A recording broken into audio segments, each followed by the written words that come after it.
Je suis venu aujourd'hui rencontrer le président, d'abord pour me présenter. J'en ai profité pour surtout lui présenter mes félicitations pour son élection.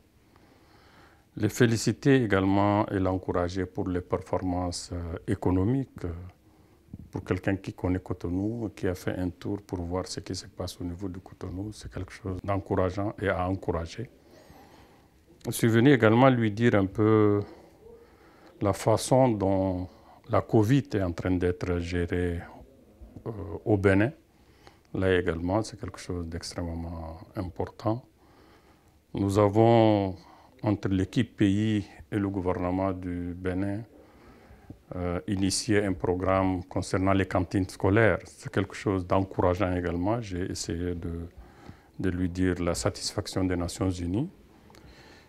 Mais au-delà de ça, nous avons abordé les défis de façon globale qui concernent la sous-région, à savoir les défis sécuritaires, tout ce qui est terrorisme, extrémisme violent au niveau du Sahel, qui est frontalier au Bénin. Nous avons abordé la question de la piraterie maritime. Nous avons également abordé la question de l'ancrage démocratique en Afrique de l'Ouest de façon générale. Et j'ai profité pour le féliciter pour la façon avec laquelle les élections se sont passées ici. Et se projeter surtout pour l'avenir.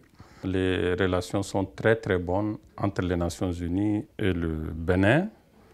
D'ailleurs, j'ai également eu à noter avec beaucoup de satisfaction la tenue du Forum citoyen de la CEDEAO qui s'est tenu la semaine dernière, au cours de laquelle le président a fait une déclaration qui a fait le tour du monde, où il a parlé de cette question de comment arriver à la présidence, comment quitter la présidence, pour dire qu'il y a ici une vie après la présidence.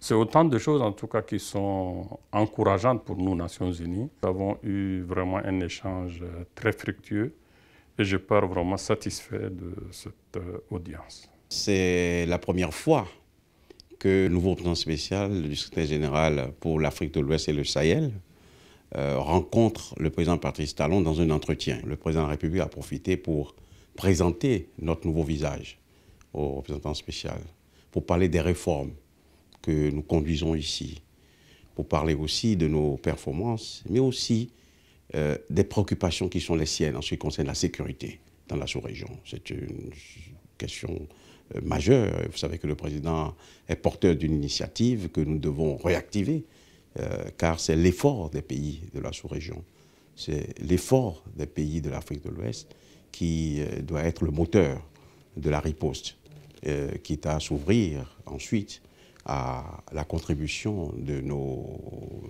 pays amis, de nos institutions de soutien.